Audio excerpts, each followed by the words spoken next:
Hello students, आपको title से पता चल गया होगा कि आज हम कौन सा चैप्टर स्टार्ट करने वाले हैं। क्लास 10th का साइंस का chapter number 2 acids bases and salt. ये चैप्टर बहुत ज़्यादा इंपॉर्टेंट है क्योंकि क्लास 10th बोर्ड एग्जाम्स में इसकी वेटेज बहुत ज़्यादा होती है। चलिए स्टार्ट करते हैं चैप्टर, बिना कोई टाइम वेस्ट किए चैप्टर स्टार्ट करें। तो चैप्टर को स्टार्ट करने से पहले मैं आपको पहले भी बताता हूँ कि आप नोटबुक और पेन लेकर बैठो, क्योंकि कुछ चीज़ें बहुत ज़्यादा इंपॉर्टेंट होती हैं, तो आप साथ साथ में उसको लिखो। एसिड वर्ड जो है वो कहाँ से लिया गया? एसिड वर्ड लिया गया एक लैटिन भाषा का शब्द है एसिडस, जिसका मतलब है सौर यानी खट्टा। तो एसिड जो है वो टेस्ट में खट्टे होते हैं, इसीलिए ये एसिड वर्ड लिया गया।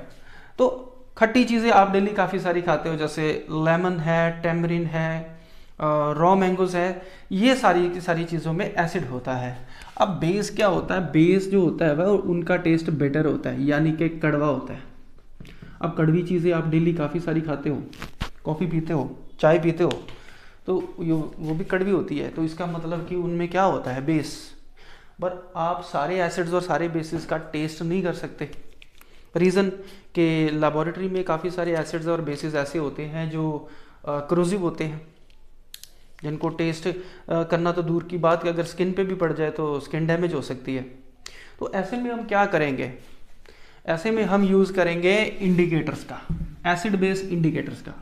इंडिकेटर्स क्या होते हैं? What are indicators? इंडिकेटर्स एक ऐसी केमिकल सब्सटेंसेस या ऐसी डाई होती है जो एसिड या बेस में जाने के बाद डिफरेंट डिफरेंट कलर्स देती है, ठीक है, जो एसिड और बेस को डिटेक्ट करने में हमारी हेल्प करती है। इनको हम इंडिकेटर्स बोलते हैं। तो आप डेफिनेशन अगर लिखना चाहते हो तो लिख लो, द डाई और substance used to detect acid और बेस इन सॉल्यूशन। सॉल्यूशन के अंदर एसिड है या बेस है, इसका पता करने के लिए इंडिकेटर्स का इस्तेमाल किया जाता है। डेफिनेशन आपने लिखनी है तो जल्दी से लिखिए, उसके बाद आगे स्टार्ट करते हैं। आगे हम स्टार्ट करते हैं टाइप्स ऑफ इंडिकेटर्स। ये रब कर दें, चलो। अब टाइप्स ऑफ इंडिकेटर्स। इंडिकेटर्स कितने टाइप के होते हैं? सोर्सेज के अकॉर्डिंग देखते हैं तो दो टाइप के होंगे, एक होंगे नेचुरल और एक होंगे आर्टिफिशियल यानी कि सिंथेटिक, या फिर उनको केमिकल भी बोला जाता है। नेचुरल इंडिकेटर वो होते हैं जो नेचुरली आप पाए जाते हैं, जैसे कि आपके घर में भी मिलेंगे, आपके किचन में मिल सकते हैं। सिंथेटिक वो है जो आपकी जो सिंथेटिक वो इंडिकेटर्स होते हैं जो फैक्ट्रीज में बनते हैं। और तीसरे होते हैं all factory indicators. All factory indicators जो है, ऑल फैक्ट्री वर्ड से तो आपको पता चल गया होगा क्या है ये। ऑल फैक्ट्री का मतलब होता है स्मेल। तो तीन तरह के इंडिकेटर्स हैं, नेचुरल, सिंथेटिक और ऑल फैक्ट्री। अगर नेचुरल इंडिकेटर्स की बात करें तो नेचुरल इंडिकेटर्स जो है वो आगे कितने टाइप के होते हैं? टाइप नहीं, मतलब कितने नेचुरल इंडिकेटर्स हैं। सबसे पहला है, सबसे इंपॉर्टेंट, ये तो हर घर में मिलती है, हल्दी, टर्मरिक। दूसरे नंबर पे है रेड कैबेज और तीसरे नंबर पे है लिटमस। लिटमस। अब टर्मरिक यानी कि हल्दी जो है वो कौन से कलर की होती है? येलो कलर की। आपने कभी देखा होगा कि कपड़ा जो है वाइट कलर के कपड़े पे कभी भी हल्दी का दाग लग जाए तो जब हम उसके ऊपर साबुन रगड़ते हैं तो वो रेड कलर का हो जाता है, जो दाग है वो रेड कलर का हो जाता है। बट जब आप दोबारा उसको पानी से अच्छी तरह से धोते हो तो वो फिर येलो कलर का हो जाता है। तो साबुन जो है वो बेस होता है, ठीक है। तो हल्दी जो है वो बेस में जाने के बाद रेड कलर देती है, ठीक है। उसके बाद आ गया रेड कैबेज। चलिए वन बाय वन और ज़्यादा डिटेल में पढ़ेंगे, पहले ये लिख लो कि ये तीन तरह के इंडिकेटर्स हम यहाँ पे डिस्कस करेंगे। उसके बाद सिंथेटिक में हम मिथाइल ऑरेंज और फिनोफ्थलीन इनका इस्तेमाल करेंगे। फिर उसके बाद ऑल्फैक्टरी में जिनकी स्मेल बड़ी स्ट्रांग होती है, जैसे अनियन हो गया, क्लव ऑयल, लौंग का तेल, और उसके बाद वेनिला एसेंस। ये भी हम केक वगैरह बनाते हैं, आइसक्रीम बनाते हैं, उसमें डालते हैं वेनिला एसेंस। तो अगर आप नोट करना चाहते हो इसको नोट कर लो, अगर आप स्क्रीनशॉट लेना चाहते हो तो स्क्रीनशॉट ले लो, फिर आगे चलते हैं। अब हम बात करेंगे नेचुरल इंडिकेटर्स की। नेचुरल इंडिकेटर कितने आपने देखे हैं? 3। ठीक है, सबसे पहले कौन सा है? नेचुरल इंडिकेटर में सबसे पहले बात करेंगे टर्मरिक की।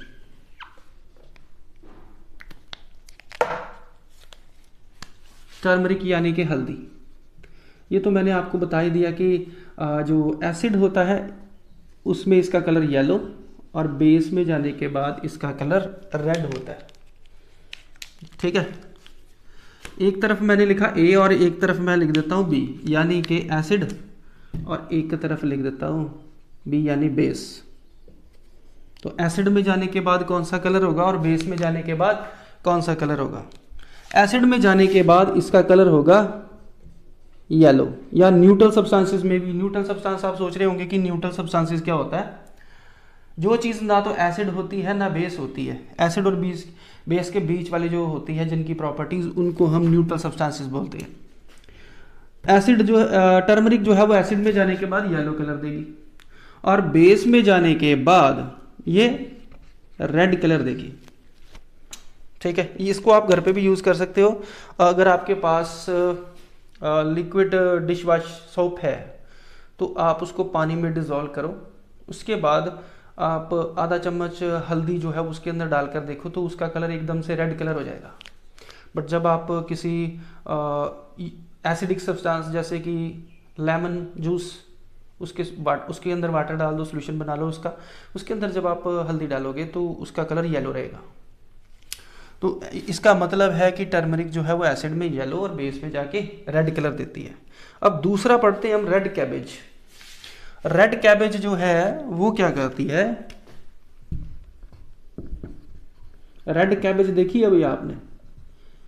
आप सोच रहे हो कि हमने हरी बंद गोभी तो काफी बार देखी है, रेड कलर की भी कोई बंद गोभी होती है? हाँ जी बिल्कुल होती है, मार्केट में मिल जाती है। ठीक है, उसके भी आप क्या करोगे, उसको अच्छी तरह से बॉईल कर लो वाटर में, और उसका जो जूस निकलेगा, जो उसका बॉईल करने के बाद जो सोल्यूशन बनेगा, उसको आप चेक कर सकते हो एसिड और बेस के लिए। अब एसिड में जाने के बाद वो कौन सा कलर देगी? जो रेड कैबेज जूस है वो रेड कलर देगा, और बेस में जाने के बाद कौन सा कलर आएगा उसका? ग्रीन। ठीक है, बेस में जाने के बाद ग्रीन कलर और एसिड में जाने के बाद रेड कलर आएगा उसका। उसके बाद फिर तीसरा नेचुरल इंडिकेटर। अब तीसरा नेचुरल इंडिकेटर कौन सा था, याद है आपको? लिटमस। अब लिटमस के बारे में पहले बता देता हूं आपको कि लिटमस जो है वो कहां से मिलता है। लिटमस जो है वो लिचन्स से मिलता है। अब लिचन्स क्या होते हैं? आजकल तो लिचन्स कम दिखते हैं क्योंकि पोल्यूशन बहुत ज़्यादा हो गया, बट जहाँ पे पोल्यूशन कम होता है वहाँ पे जहाँ मॉइस्चर होता है वहाँ पेड़ों के स्टेम के साथ साथ कलरफुल पैचेस बनते हैं जिसको लिचन्स बोलते हैं। ये फंगस और एल्गी दोनों को मिला के बनता है। तो लिचन्स का जूस निकाल लो तो उससे बनता है लिटमस, और लिटमस जो है वो पर्पल कलर का होता है। न्यूट्रल सब्सटेंसेस में वो पर्पल कलर का होता है, बट ये बहुत ज़्यादा सेंसिटिव होता है। हल्का सा भी एसिड या बेस इसको मिल गया तो ये अपना कलर चेंज कर देंगे। तो एसिड में जाने के बाद ये कौन सा कलर देंगे? रेड। और बेस में जाने के बाद कौन सा कलर देगा? ब्लू या वायलेट कलर होता है इसका। ठीक है, ब्लू या फिर वायलेट कलर। ठीक है, डार्क ब्लू कलर होता है इसका, और एसिड में जाने के बाद ये रेड कलर देते हैं। तो ये हो गए नेचुरल इंडिकेटर्स। अब हम आगे बढ़ते हैं सिंथेटिक यानी कि आर्टिफिशियल इंडिकेटर्स। अब ये आप स्क्रीनशॉट लेना चाहते हो तो आप ले लो। ले लिया? चलो अब हम पढ़ेंगे सिंथेटिक इंडिकेटर्स। सिंथेटिक इंडिकेटर्स जो हैं वो कौन कौन से होते हैं? दो पढ़े थे हमने, सिंथेटिक इंडिकेटर्स दो थे। पहला कौन सा था, याद है आपको? पहला कौन सा था? मिथाइल ऑरेंज, और दूसरा फिनोफ्थलीन। पहला था मिथाइल ऑरेंज और दूसरा फिनोफ्थलीन। देखो मिथाइल ऑरेंज जो है वो भी एसिड में जाने के बाद कुछ और कलर और बेस में जाने के बाद कुछ और कलर देगा। अब ये भी बता दें कि मिथाइल ऑरेंज कहाँ से बनता है। मिथाइल ऑरेंज जो है वो केमिकल सब्सटेंस से बनता है। ये एक तरह की ऑरेंज कलर की डाई होती है, ठीक है। एसिड में जाने के बाद वैसे तो इसका न्यूट्रल सब्सटेंसेस में कलर ऑरेंज होता है, बट एसिड में जाने के बाद इसका कलर रेड हो जाएगा। रेड या फिर पिंकिश रेड कलर का होता है ये, ठीक है, पिंक या रेड कलर देगा। बट बेस में जाने के बाद ये येलो कलर देगा। बेस में जाने के बाद येलो कलर। और फिनोफ्थलीन की अगर बात करें तो फिनोफ्थलीन में क्या होगा,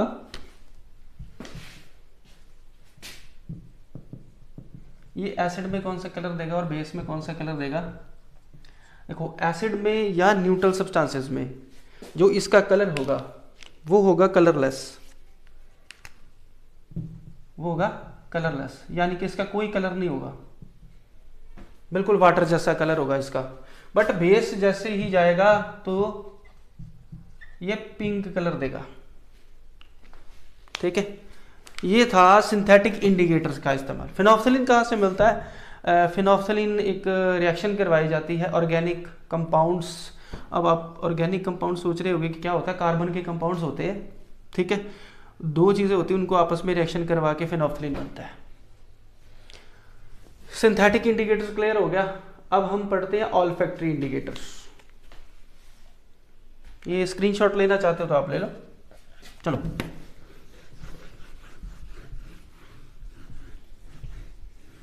अब हमारा अगला टॉपिक है ऑल्फैक्टरी इंडिकेटर्स।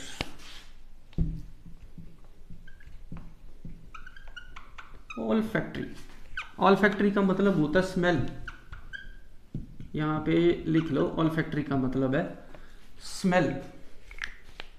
तो स्मेल से भी पता चल जाता है कि एसिड कौन सा है और बेस कौन सा है। इसमें कौन कौन से आएंगे? अनियन, और कौन सा था? क्लाव ऑयल, और तीसरा कौन सा था? Vanilla essence.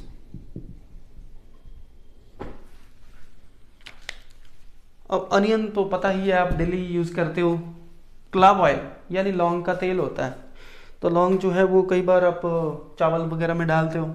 वेनिला क्या होता है? वेनिला एक तरह का फ्लावर होता है, फ्लावर के अंदर से एक्सट्रैक्ट निकाले जाते हैं, उसको वेनिला एसेंस बोलते हैं, ठीक है। तो अनियन जो है उसका क्या करना है, पहले अनियन का जूस निकाल लो, ठीक है। जूस निकालने के बाद आप टेस्ट ट्यूब में एक में एसिड और एक में बेस डालो, एसिड सॉल्यूशन और बेस सॉल्यूशन। अब दोनों में अनियन जूस के कुछ ड्रॉप्स डाल दो। उसके बाद आप चेक करोगे कि जो एसिड था, वैसे तो अनियन की स्मेल बहुत गंदी होती है तो आपको भी पता है, बट जब एसिड में जाएगा तो और ज़्यादा इसकी स्मेल स्ट्रॉन्ग हो जाएगी। बट बेस में जाने के बाद इसकी स्मेल बिल्कुल खत्म हो जाएगी। अब आप ये सोच रहे होंगे कि बेस में जाने के बाद स्मेल खत्म हो जाती है, तीनों में क्लाव ऑयल की भी स्मेल खत्म हो जाएगी और बेस वेनिला एसेंस में जाने के बाद भी इसकी स्मेल खत्म हो जाएगी। इन तीनों का मैं एक ही बार बता देता हूं कि क्या होता है। बेस में जाने के बाद नो स्मेल, और एसिड में जाने के बाद स्मेल और ज़्यादा स्ट्रॉन्ग होगी। कभी आपने सोचा कि हाथ के ऊपर, आपके हाथ पे कोई भी चीज़ लग जाए तो उससे काफ़ी स्मेल आती है, कोई भी चीज़, ठीक है। और जब आप साबुन से हाथ धोते तो उसकी स्मेल चली जाती है, क्योंकि साबुन बेस है और बेस का इस्तेमाल करके आप उस स्मेल को ख़त्म कर देते हो, ठीक है। यानी कि बेस जो है वो स्मेल को ख़त्म करने का काम करता है, और एसिड में जाने के बाद ये इंडिकेटर्स और ज़्यादा स्मेल देंगे, और ज़्यादा स्ट्रॉन्ग स्मेल देंगे। और इंडिकेटर्स आपको क्लियर हो गया। इंडिकेटर्स खत्म करने के बाद अब हम टाइप्स ऑफ एसिड्स पढ़ेंगे। ये आप स्क्रीनशॉट ले सकते हो। चलिए आगे स्टार्ट करते हैं।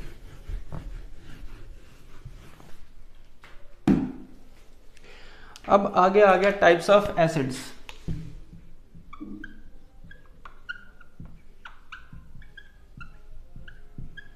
Types of acids. Types of acids according to the sources, on the basis of sources, दो तरह के एसिड्स होते हैं। एक होते हैं ऑर्गेनिक और दूसरे होते हैं मिनरल यानी कि इनऑर्गेनिक। इनऑर्गेनिक भी बोल सकते हो इसको, मिनरल भी बोल सकते हो इसको, ठीक है। ऑर्गेनिक वर्ड से पता चल गया होगा कि ऑर्गेनिक वर्ड का मतलब वो चीज़ जो प्लांट्स या फिर एनिमल्स से मिलती है, ठीक है। वो चीज़ जो प्लांट्स या एनिमल्स से मिलती है। इस लेक्चर से बोर तो नहीं हो रहे आप? अगर बोर हो रहे हो तो मैं आपको एक इम्पॉर्टेंट टास्क देता हूँ। प्लांट से मिलने वाले एसिड्स का ये चीज़ बताओ कि प्लांट से कौन कौन से एसिड्स मिलते हैं, यानी कौन कौन सी खट्टी चीज़ आप डेली इस्तेमाल करते हो जो प्लांट से मिलती है। एनिमल्स के बारे में बाद में डिस्कस करते हैं, पहले प्लांट्स के बारे में डिस्कस कर लेते हैं। कौन कौन सी चीज़ है बोलो, वन बाय वन। सबसे पहले लेमन। लेमन भी खट्टा होता है, टमाटो भी खट्टा होता है। और कौन सी खट्टी चीज़ इस्तेमाल करते हो? ग्रीन एप्पल, वो भी खट्टा होता है। ग्रीन एप्पल खट्टा होता है। और कौन सी चीज़ खट्टी होती है डेली जो आप यूज़ करते हो? रॉ मैंगोज, वो भी खट्टे होते हैं। और कौन सी चीज़ होती खट्टी?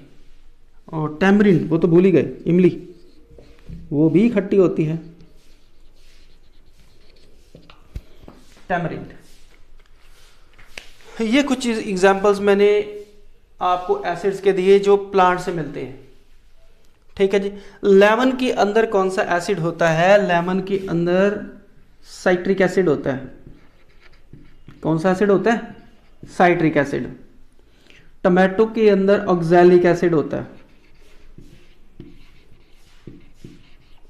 ग्रीन एप्पल के अंदर मैलिक एसिड होता है। रॉ मैंगो के अंदर बताओ कौन सा एसिड होगा? रॉ मैंगो और टैमरिंड के अंदर एक ही एसिड होता है, टार्टरिक एसिड। तो ये कुछ एसिड्स के नेम हैं जो इन खट्टी चीज़ों के अंदर पाए जाते हैं। अब एनिमल से मिलने वाली भी काफ़ी सारी चीज़ें हैं जो खट्टी होती है।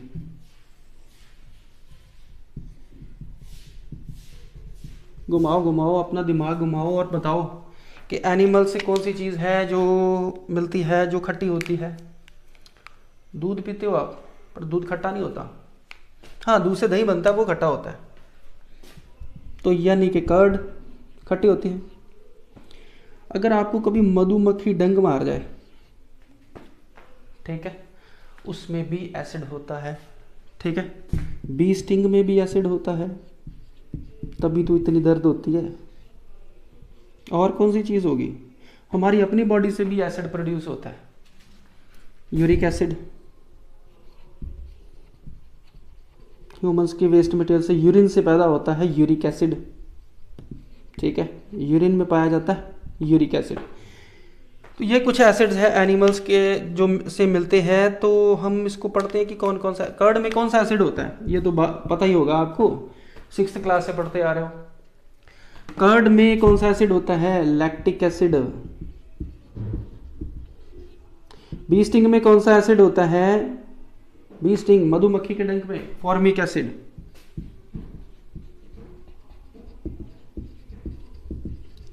और यूरिन में होता है यूरिक एसिड। लिखना है तो लिख लो, नहीं तो स्क्रीनशॉट ले लो, फिर आगे चलते हैं।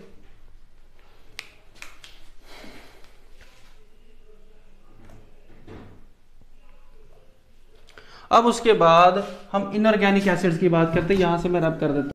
अब हम इनऑर्गेनिक एसिड्स पढ़ेंगे।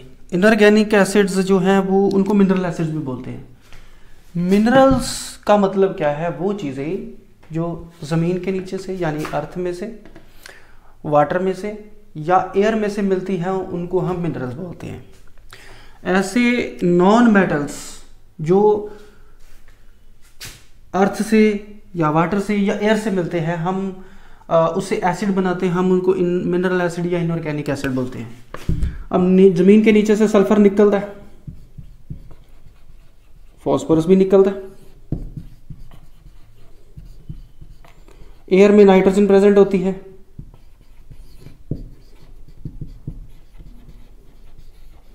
समंदर के पानी में क्लोरीन प्रेजेंट होती है। तो ये कुछ नॉन मेटल्स हैं जो कि मिनरल से मिलते हैं। अब सल्फर जो है उससे बनता है सल्फ्यूरिक एसिड।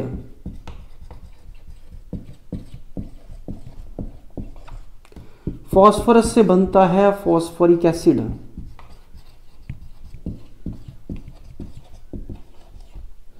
नाइट्रोजन से बनता है नाइट्रिक एसिड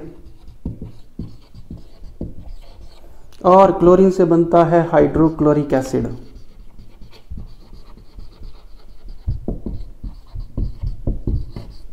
ठीक है जी, ये नोट करना तो नोट कर लो, नहीं तो स्क्रीनशॉट ले सकते हो आप। फिर आगे कंटिन्यू करते हैं।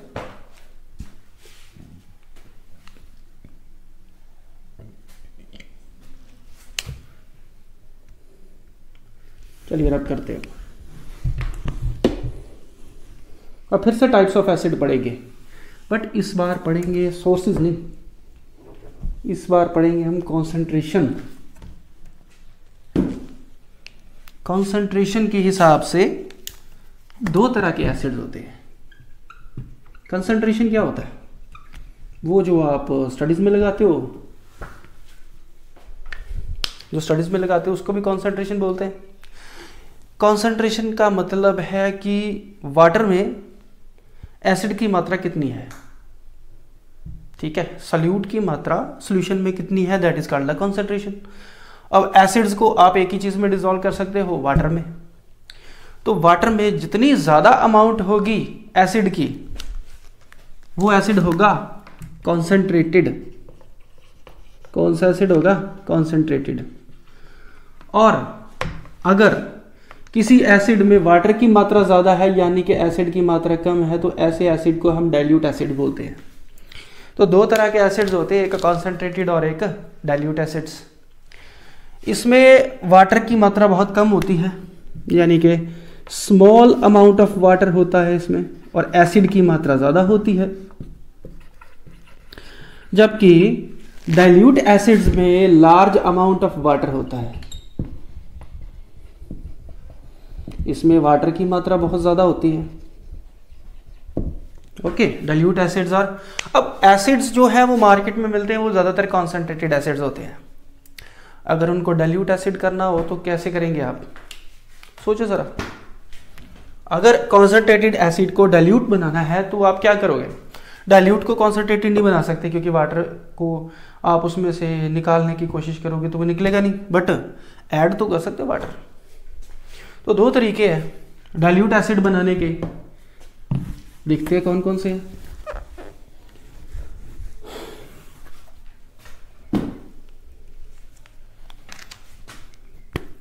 मेरे पास दो बीकर्स है, इसमें मेरे पास पड़ा हुआ है एसिड, और दूसरा बीकर है, इसमें मेरे पास पड़ा हुआ है वाटर।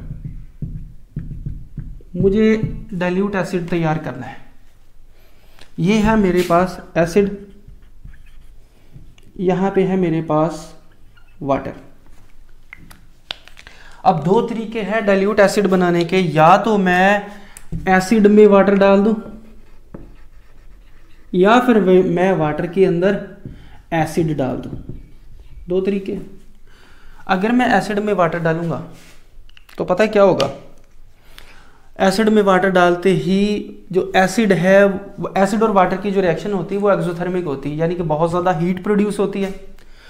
अब जैसे जैसे वाटर एसिड में जाएगा तो हीट प्रोड्यूस होगी, इतनी हीट प्रोड्यूस होगी, या तो बीकर फट जाएगा या फिर एसिड जो है वो स्प्लैश होकर जो उसको डाइल्यूट कर रहा है उसके फेस पे पड़ सकता है। दूसरा तरीका है मेरे पास वाटर और वाटर के अंदर एसिड डालने का। अब इसमें क्या होगा कि इसमें भी हीट प्रोड्यूस होगी, बट वाटर जो है वो उस हीट को एब्जॉर्ब कर लेगा, बट एसिड उस हीट को एब्जॉर्ब नहीं कर पाएगा। इसलिए वाटर में एसिड डालना सेफ है। ये आप कभी नहीं करोगे, गलती से भी नहीं करोगे, ये ठीक है। जिस पे टिक लगाया है वो बिल्कुल ठीक है, यानी कि वाटर के अंदर एसिड डालोगे, बट एसिड के अंदर वाटर कभी नहीं डालोगे, क्योंकि इसमें इतनी हीट प्रोड्यूस होती है कि एसिड स्प्लैश होकर फेस पे पड़ सकता है या फिर बीकर फट सकता है। बट इसमें क्या होगा कि वाटर जो है वो तो हीट को एब्जॉर्ब कर लेता है। आपको पता है it is a good absorbent of heat, so acid जो है वो हीट को एब्जॉर्ब कर लेगा। तो सॉरी, वाटर जो है वो हीट को एब्जॉर्ब कर लेगा जो एसिड ने उसको दी है। क्लियर हो गया कि एसिड को डाइल्यूट कैसे करते हैं? चल गया पता, तो फिर आगे चलते हैं। ठीक है जी, क्यों टाइम वेस्ट करना। अब एसिड्स की प्रॉपर्टीज पढ़ते हैं, कौन कौन सी होती है प्रॉपर्टीज ऑफ एसिड्स। ठीक है, चलिए आगे स्टार्ट करते हैं। Properties of acids.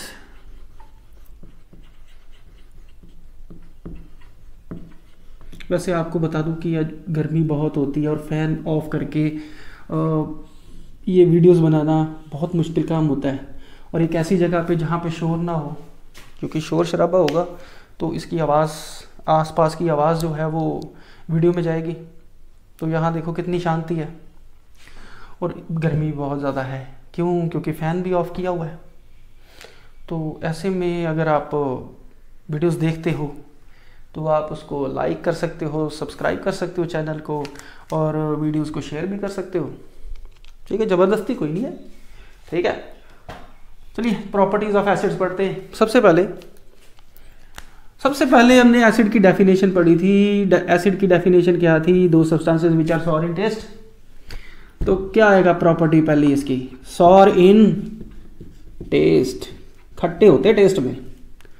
दूसरी प्रॉपर्टी क्या होगी? दूसरी प्रॉपर्टी होगी कि ज़्यादातर एसिड जो है वो लिक्विड होते हैं, मोस्टली लिक्विड होते हैं, गैस तो कोई भी नहीं होगा एक्सेप्ट दो को, ऑक्सैलिक एसिड,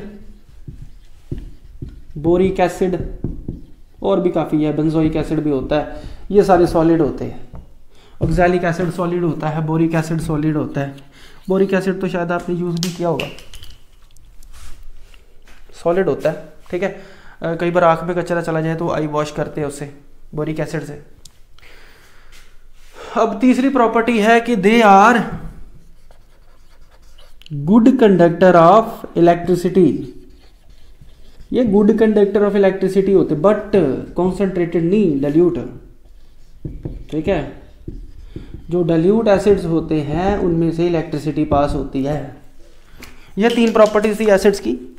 ठीक है, ये तीन प्रॉपर्टीज आप लिख लो, उसके बाद आगे चलते हैं। आगे क्वेश्चन है, बड़ा इंपॉर्टेंट है, वो लिखते हैं यहाँ पे। लिख लिया? चलो,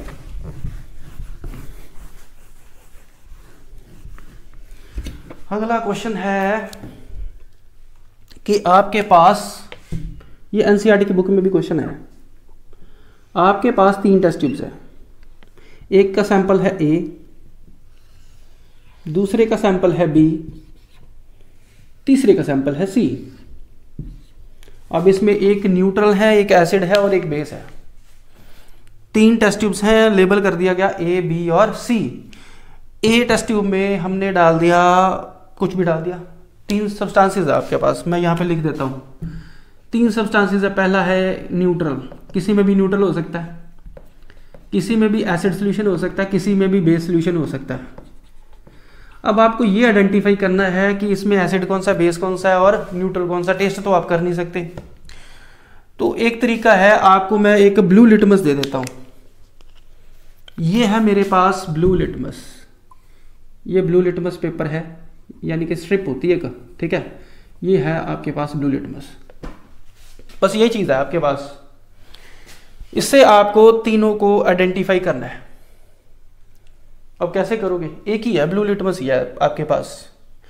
पहले तो आपको ये पता है कि ब्लू लिटमस एसिड में जाने के बाद रेड कलर देता है और बेस में तो वो ब्लू ही रहेगा और न्यूट्रल में जाने के बाद भी ब्लू ही रहेगा। अब ऐसे में तो बहुत मुश्किल है, कैसे पता चले? तो हम क्या करते हैं, तीनों में एक बार डिप करके देखेंगे उसको। ये उसमें सॉल्यूशंस है, जिस भी सॉल्यूशन में ब्लू लिटमस रेड कलर का हो गया, मान लीजिए कि सी में जाने के बाद वो जो ब्लू लिटमस था वो रेड कलर का हो गया, हमें पता चल गया सी एसिड है, एसिड है। चलो जी लेबल कर दिया, साइड पे हो गया। अब हमारे पास दो सॉल्यूशंस है, ए और बी, इसमें से एक न्यूट्रल है और एक बेस है। अब क्या करते हैं, एसिड को पहले डाल देते हैं बी में। मान लीजिए कि ये लिटमस को आपने बी में डाला तो इसका कलर चेंज ही नहीं हुआ, इसमें भी वो रेड कलर का ही रहा। बट आपको पता है कि रेड लिटमस बेस में जाने के बाद ब्लू कलर देता है, बट ये तो रेड का रेड ही रहा। इसका मतलब ये क्या है, न्यूट्रल है, ये न्यूट्रल हो गया। अब जैसे ही आपने इसको ए में डाला, ए में डालने के बाद रेड लिटमस का कलर चेंज हो गया, ये देखो ब्लू कलर हो गया उसका। मुझे पता चल गया कि ये क्या है, बेस है। तो एक ही लिटमस से तीनों का पता चल गया, न्यूट्रल कौन सा, एसिड कौन सा और बेस कौन सा है। क्लियर हो गया? चलो अगला क्वेश्चन चलते हैं। अगला हमारा टॉपिक है, ये आपने नोट करना तो कर लो, ठीक है। उसके बाद अगला टॉपिक है हमारा chemical properties of acids. Chemical properties,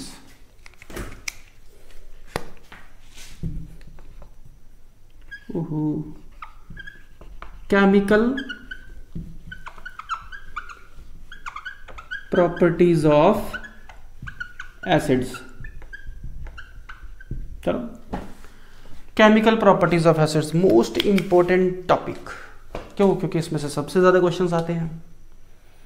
chemical properties का मतलब क्या है, एसिड किसी केमिकल सब्सटेंस के साथ रिएक्शन करके कौन सा प्रोडक्ट बनाता है, किस तरह से रिएक्शन करता है, ये हमने पढ़ना है, ठीक है।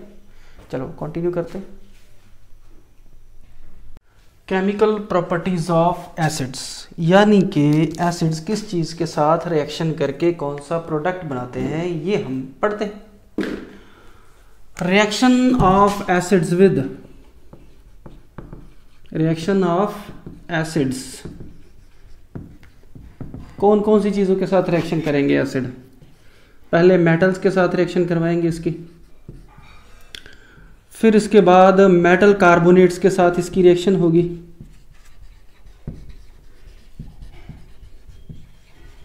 मेटल्स कार्बोनेट्स के साथ फिर इसकी बेस के साथ रिएक्शन होगी, फिर हम रिएक्शन करवाएंगे मेटल ऑक्साइड्स के साथ, ठीक है। एक एक करके ये सारे चीज़ें हम पढ़ेंगे, ठीक है। मेटल्स के साथ रिएक्शन कैसे करते हैं, मेटल कार्बोनेट्स के साथ कैसे, बेस के साथ कैसे, और मेटल ऑक्साइड्स के साथ रिएक्शन कैसे करते हैं।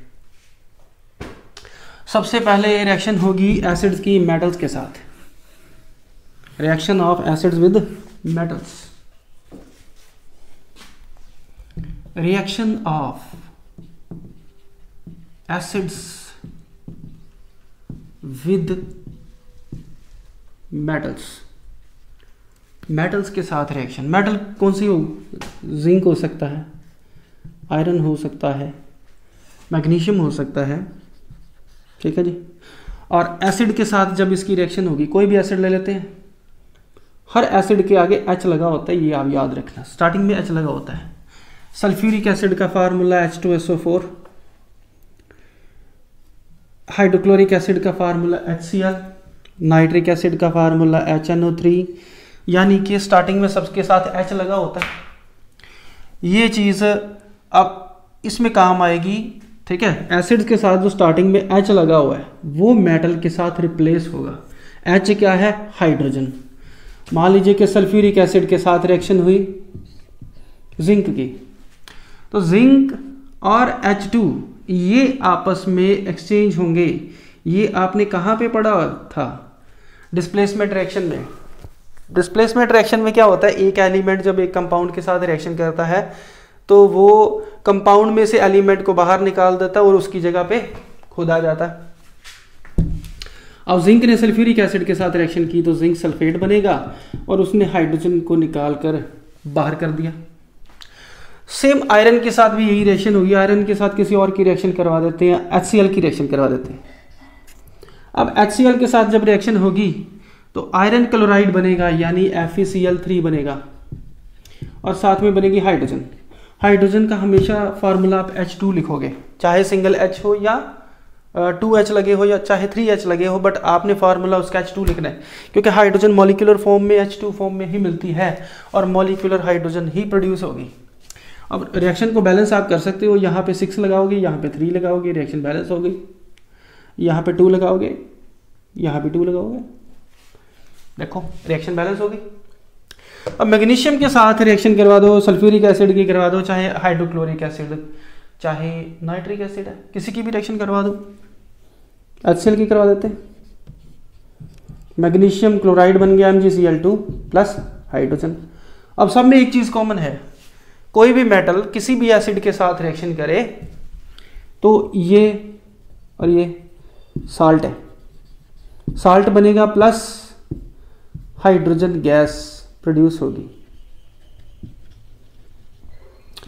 कोई भी मेटल अगर एसिड के साथ रिएक्शन करेगा तो मेटल का सॉल्ट बनेगा प्लस हाइड्रोजन गैस इवॉल्व होगी, ठीक है। हाइड्रोजन गैस के बबल्स निकलेंगे। अब हाइड्रोजन गैस को आप डिटेक्ट कैसे कर सकते हो, बड़ा आसान है, वो पढ़ते हैं कैसे डिटेक्ट कर सकते हो आप। हाइड्रोजन गैस को डिटेक्ट करने के लिए हम क्या करेंगे, एक आप मान लीजिए ये मेरे पास फ्लास्क है, फ्लास्क में मैंने क्या किया, sulphuric acid, dilute sulphuric acid डालना हमेशा, डाइल्यूट H2SO4 डाल दिया, ये यहाँ तक मैंने भर दिया इसको। अब इसमें थोड़े से जिंक के टुकड़े, ज़्यादा नहीं, थोड़े से जिंक के टुकड़े डाल दो और इसको थोड़ी देर के लिए कवर कर दो या थोड़ी देर के लिए इसको गैस को प्रोड्यूस होने दो। उसके बाद क्या करो कि जलती हुई मैच स्टिक को जैसे ही आप इसके पास में लेकर जाओगे, जलती हुई मैच स्टिक को, तो पॉप साउंड प्रोड्यूस होगी या फिर जो आग है वो फ्लास्क के अंदर चली जाएगी। तो ये अगर एक्सपेरिमेंट करो तो टीचर की देख रेख में करो, क्यों, क्योंकि ये पॉप साउंड जो प्रोड्यूस होती है थोड़ा सा एक्सप्लोजन होता है, ठीक है, और टीचर के सामने रहोगे तो सेफ रहोगे। तो इस तरीके से हम हाइड्रोजन गैस को डिटेक्ट कर सकते हैं, ठीक है। कोई भी डाइल्यूट एसिड किसी भी मेटल के साथ अगर रिएक्शन करेगा तो वो हाइड्रोजन गैस प्रोड्यूस करेगा। अब आप ये सोच रहे होंगे कि सर बार बार ये क्यों बोल रहे हैं कि अगर कोई मेटल एसिड के साथ रिएक्शन करेगा तो, अब गोल्ड है, सिल्वर है, गोल्ड और सिल्वर जो है वो एसिड के साथ रिएक्शन नहीं करते। एसिड के साथ रिएक्शन करने वाली मेटल्स होती है जिंक, आयरन, मैग्नीशियम, जो रिएक्टिव मेटल्स है। जो कम रिएक्टिव मेटल्स हैं वो रिएक्शन नहीं करती। अब अगला टॉपिक हम पढ़ते हैं कि reaction of acids with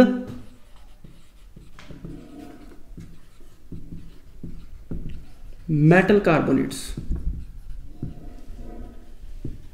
metal carbonates, अब मेटल कार्बोनेट्स के साथ इसकी रिएक्शन करवाएंगे।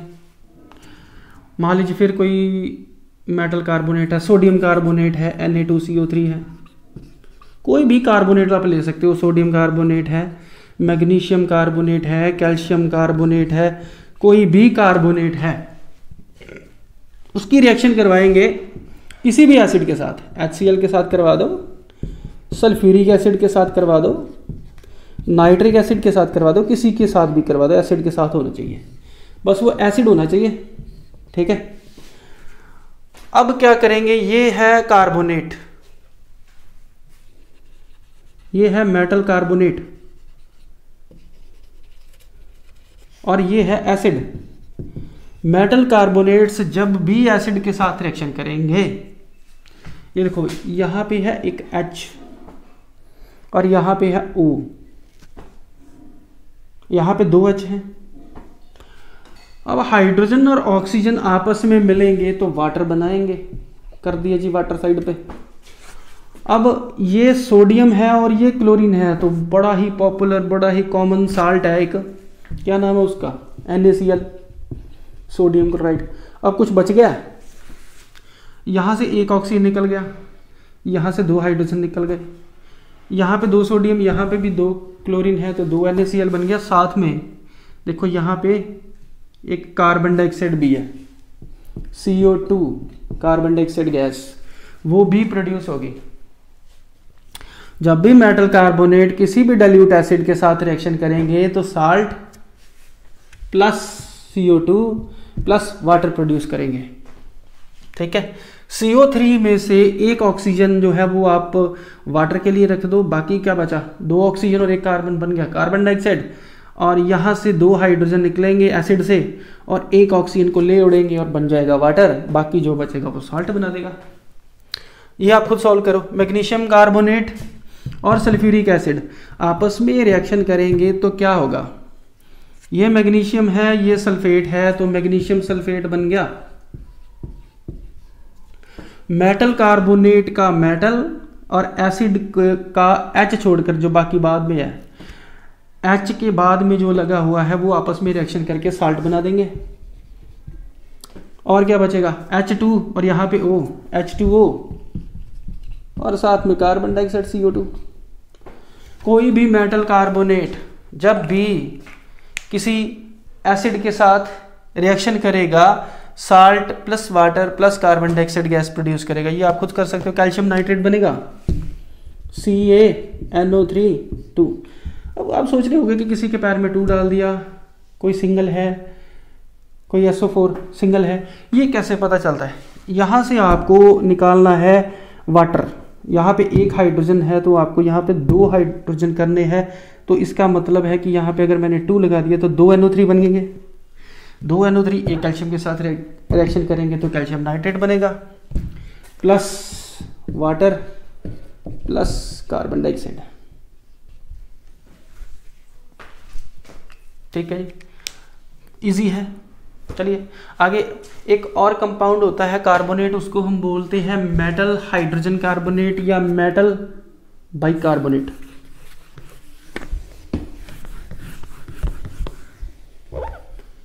मेटल बाइकार्बोनेट या फिर मेटल हाइड्रोजन कार्बोनेट। अब इनकी रिएक्शन जब होगी तो क्या होगा,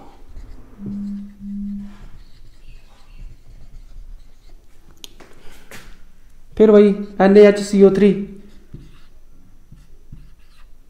ये है सोडियम हाइड्रोजन कार्बोनेट यानी कि सोडियम बाइकार्बोनेट। अब ये किसी भी एसिड के साथ अगर रिएक्शन करेगा तो एसिड से एक ही हाइड्रोजन लेगा, क्योंकि 1 हाइड्रोजन इसके पास है, तो साल्ट बन गया NaCl plus water plus CO2। अब एसिड का एक ही हाइड्रोजन चाहिए हमें, यानी कि एसिड के साथ जितने हाइड्रोजन लगेंगे उतने वाटर प्रोड्यूस होंगे। मान लीजिए NaHCO3 की रिएक्शन मैं करवा देता हूँ सल्फ्यूरिक एसिड के साथ, तो सल्फ्यूरिक एसिड में कितने हाइड्रोजन है, 2, तो इसका मतलब है वाटर कितने प्रोड्यूस होंगे, 2, तो यहाँ पे 2 लगेगा, तो क्या बन गया NaSO4 Na2SO4 प्लस 2 वाटर। तो अगर NaHCO3 2 है तो कार्बन डाइऑक्साइड भी 2 होंगे, 2CO2। ठीक है जी, ये होगी रिएक्शन, ये होगी मेटल हाइड्रोजन कार्बोनेट के साथ रिएक्शन। सिंपल है, जैसी कार्बोनेट की थी वैसे ही मेटल हाइड्रोजन कार्बोनेट की रिएक्शन है। तो कार्बन डाइऑक्साइड गैस को कैसे डिटेक्ट कर सकते हो, ये कैसे पता चलेगा,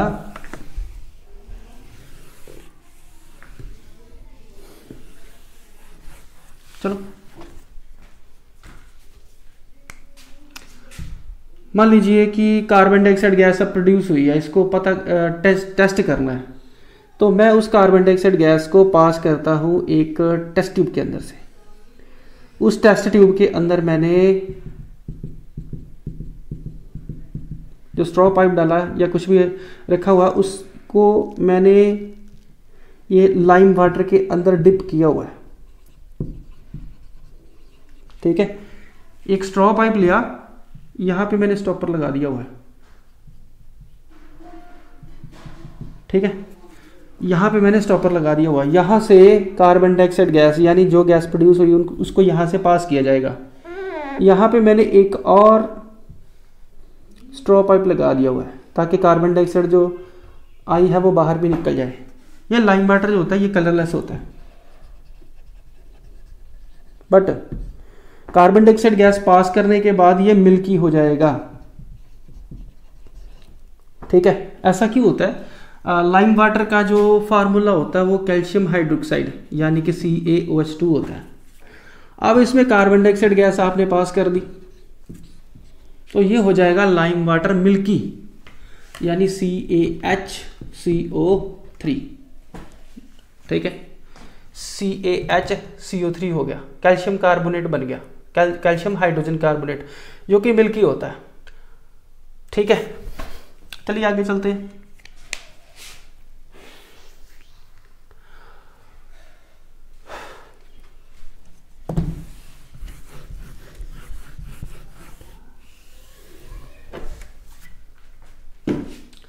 अगला जो टॉपिक है वो है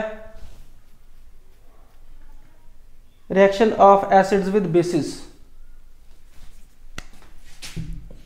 reaction of acids with basis. अब एसिड जब रिएक्शन करेंगे तो एक चीज याद रखना कि ना एसिड बचेगा ना बेस बचेगा, क्योंकि एसिड जो है वो बेस का ऑपोजिट होता है। जब एसिड बेस के साथ रिएक्शन करता है ना एसिड बचेगा ना बेस, दो न्यूट्रल सब्सटेंसेस पैदा होंगे। पहला होगा साल्ट, दूसरा होगा वाटर। वाटर भी तो न्यूट्रल सब्सटेंस है और साल्ट भी तो न्यूट्रल है, तो दो न्यूट्रल सब्सटेंसेस पैदा हुए एसिड और बेस की रिएक्शन से। इसीलिए इस रिएक्शन को न्यूट्रलाइजेशन रिएक्शन भी बोलते हैं, न्यूट्रलाइजेशन रिएक्शन। अब इसे न्यूट्रलाइजेशन रिएक्शन क्यों कह रहे हैं? क्योंकि acid and base react with each other to give neutral substances such as salt and water. Therefore this reaction is called neutralisation reaction. Clear हो गया? कोई भी एसिड कोई भी बेस, एसिड कौन सा? Nitric acid. बेस कौन सा? Sodium hydroxide. दोनों की रिएक्शन हुई NaNO3, साल्ट बन गया, प्लस बन गया वाटर। सल्फ्यूरिक एसिड ने रिएक्शन की कैल्शियम हाइड्रोक्साइड के साथ, बन गया जी कैल्शियम सल्फेट प्लस वाटर। ठीक है जी, जितने OH उतने वाटर बनेंगे। कैल्शियम हाइड्रोक्साइड में 2 OH है तो 2 वाटर बनेंगे, सोडियम हाइड्रोक्साइड में 1 OH है तो 1 का वाटर बनेगा। अब HCl है, HCl ने रिएक्शन की मैग्नीशियम हाइड्रोक्साइड के साथ रिएक्शन को बैलेंस करने के लिए। मैग्नीशियम बन गया क्लोराइड MgCl2 प्लस कितने वाटर बनेंगे? 2 OH है तो 2 वाटर बनेंगे। अब 2 OH के साथ 2 ही H रिएक्शन करेंगे, इसका मतलब इसके आगे भी 2 H चाहिए। ठीक है जी, ये होगा न्यूट्रलाइजेशन रिएक्शन। न्यूट्रलाइजेशन रिएक्शन के बाद अगला हमारा जो टॉपिक है केमिकल प्रॉपर्टीज ऑफ एसिड्स में, वो है मेटल ऑक्साइड्स के साथ अब रिएक्शन। मेटल ऑक्साइड्स भी बेस होते हैं, मेटल ऑक्साइड्स भी बेस होते हैं, यानी कि उनकी एसिड के साथ जब रिएक्शन होगी तो साल्ट और वाटर 2 चीजें बनेंगी। Reaction of acids with metal oxides.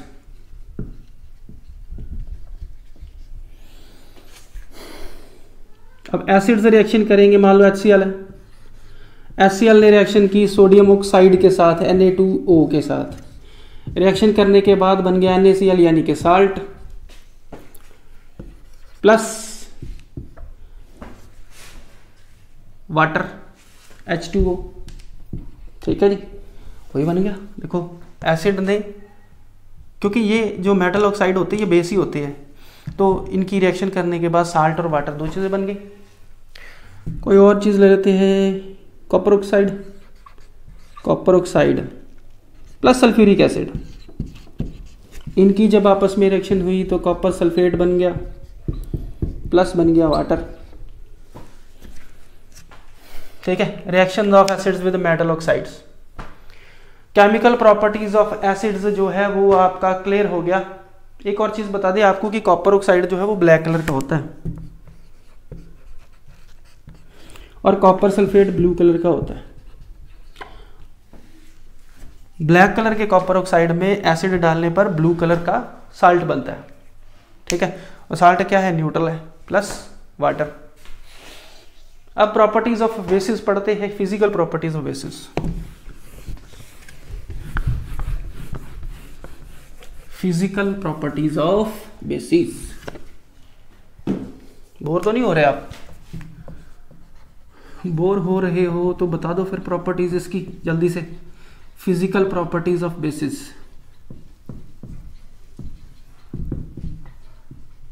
Base की कौन कौन सी फिजिकल प्रॉपर्टी? पहली कौन सी थी? एसिड अगर खट्टे होते हैं तो बेस कड़वे होते हैं, बिटर इन टेस्ट,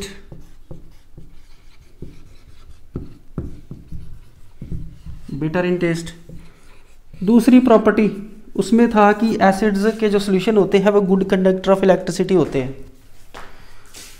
बेस के सॉल्यूशन भी, basic solutions are good conductor of electricity. Base good conductor नहीं होते, उनके सॉल्यूशंस होते हैं। ठीक है, वाटर में डालने के बाद ही इलेक्ट्रिसिटी कंडक्ट होती है और इनका सोपी टच होता है। अब साबुन जो है, अब उसको हाथ लगाओगे तो बड़ा सॉफ्ट सॉफ्ट महसूस होगा, स्लिपरी सा महसूस होगा। ठीक है, तो बेस जितने भी होते हैं अगर उनको हाथ लगाओगे तो सोपी टच महसूस होगा। तो कुछ बेसिस लेबोरेटरी में भी पाए जाते हैं, जैसे सोडियम हाइड्रोक्साइड है, कास्टिक सोडा है। तो ऐसे बेसिस को आप गलती से भी हाथ मत लगाना क्योंकि ये क्रोसिव होते हैं। नॉर्मल बेसिस जो है उनको आप चेक कर सकते हो, सोपी टच। ठीक है, फिजिकल प्रॉपर्टीज ऑफ बेसिस खत्म हो गया।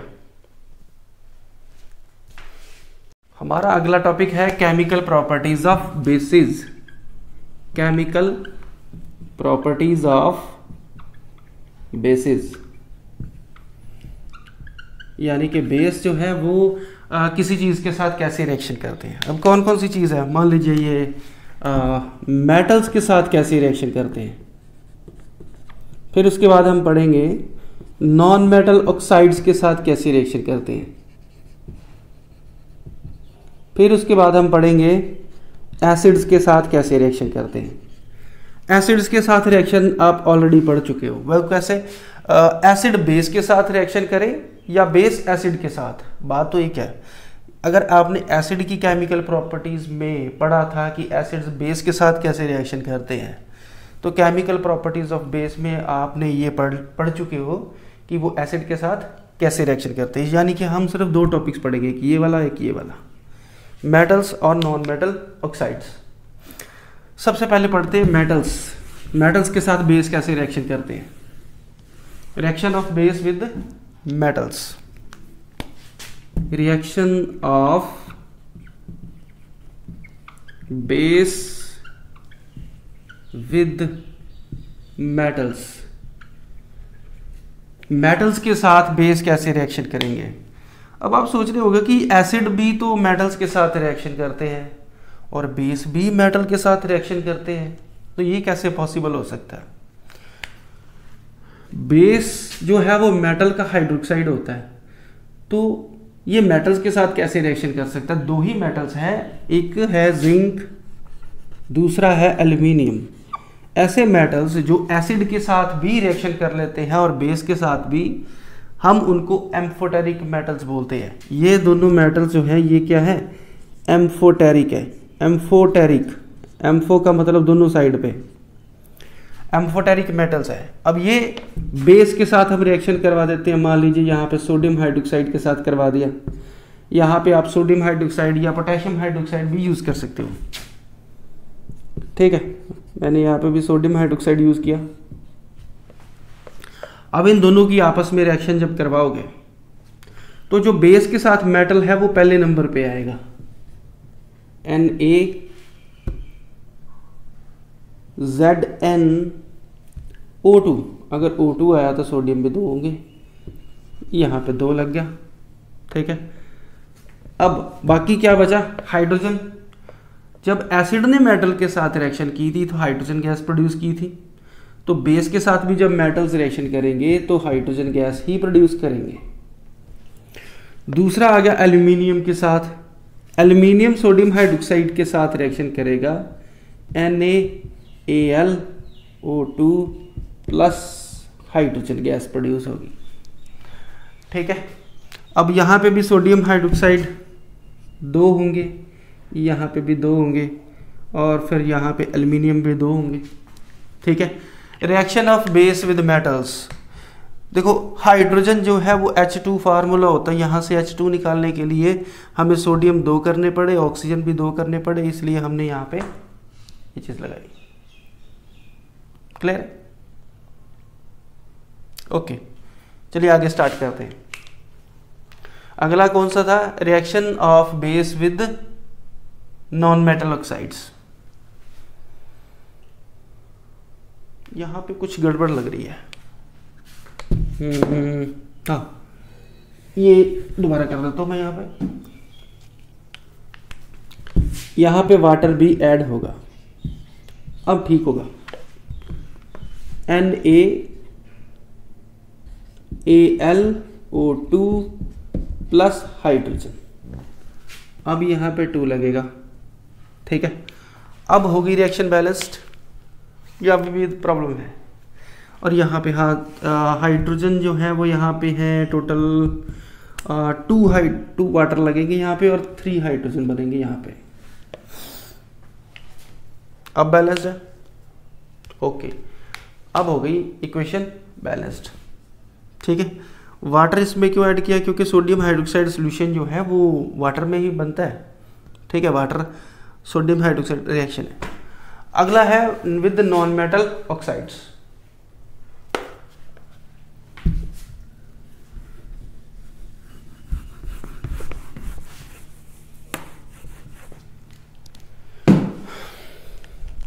Non metal oxides, non metal कौन से होते हैं,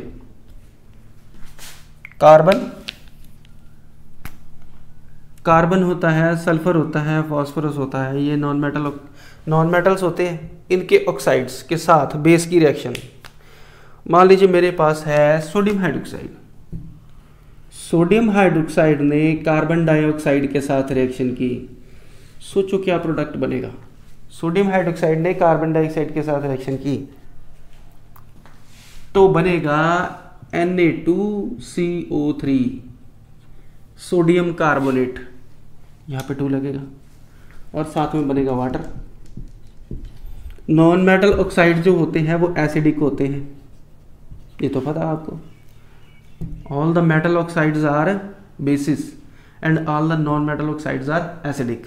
यह बेस है, बेस और एसिड की रिएक्शन हुई तो क्या बनेगा, साल्ट और वाटर 2 न्यूट्रल सब्सटेंसेस बनेंगे।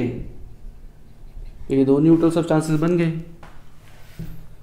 ठीक है, चलिए आगे चलते हैं। अब एसिड्स के यूजेस पढ़ेंगे हम।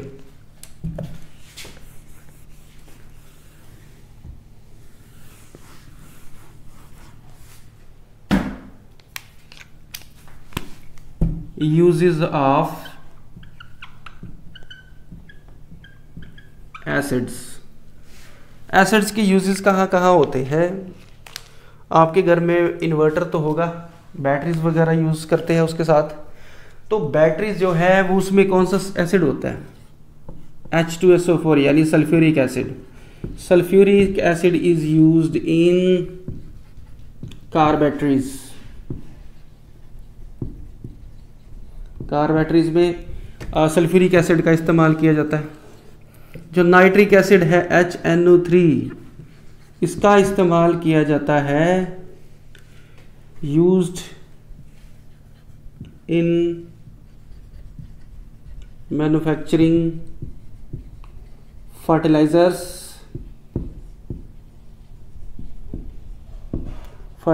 को मैन्युफैक्चर करने के लिए,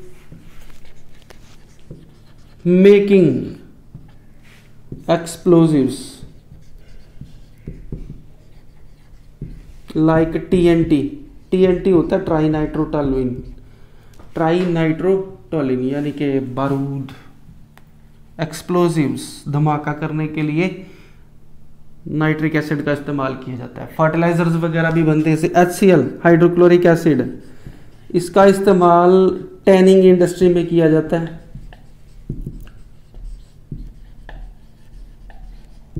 टैनिंग इंडस्ट्रीज, लेदर की टैनिंग की जाती है इससे, ठीक है जी। लेदर की जो टैनिंग की जाती है वो इससे की जाती है। फूड इंडस्ट्री में इस्तेमाल किया जाता है, टेक्सटाइल इंडस्ट्री में इस्तेमाल किया जाता है, और भी लिख लो। Tanning industry, textile industries, food industries, यहां पे इसका इस्तेमाल किया जाता है, ठीक है जी। यूजेस ऑफ एसिड्स नोट करना है तो नोट कर सकते हो, और आलसी बच्चे जो है वो स्क्रीनशॉट ले सकते हैं।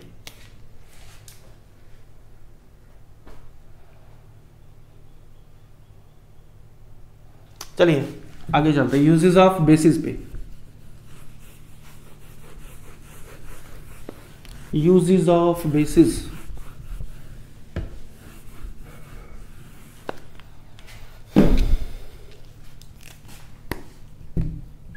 बेसिस के यूजेस क्या क्या है। बेस कौन सा था? सोडियम हाइड्रोक्साइड, कास्टिक सोडा, ठीक है। सोडियम हाइड्रोक्साइड का यानी कि कास्टिक सोडा का इस्तेमाल कहाँ कहाँ किया जाता है? Caustic soda is used in soap industry, साबुन की इंडस्ट्री में साबुन बनाने के लिए इसका इस्तेमाल किया जाता है। पोटेशियम हाइड्रोक्साइड यानी KOH is used to make alkaline batteries. Alkaline batteries long life batteries होती है। सेल वगैरह जो आप ड्यूरासेल आपने सुना होगा, ड्यूरासेल एल्कलाइन बैटरी है, उसको बनाने में इस्तेमाल किया जाता है। कैल्शियम हाइड्रोक्साइड ये भी एक बेस है, इसका इस्तेमाल वाइट वॉशिंग के लिए किया जाता है। वाइट वॉशिंग के लिए किया जाता है। ये नोट कर लो, आप लिख लो, फिर आगे चलते हैं। चलिए अब इंपॉर्टेंट क्वेश्चंस जो है वो डिस्कस कर लेते हैं, ठीक है। रैप कर दे, चलो।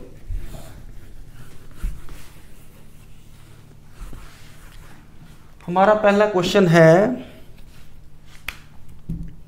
First question, why curd and sour substances. थोड़ा स्पीड पे लिखना पड़ रहा है इसलिए हैंड राइटिंग खराब हो सकती है, ठीक है। And sour substances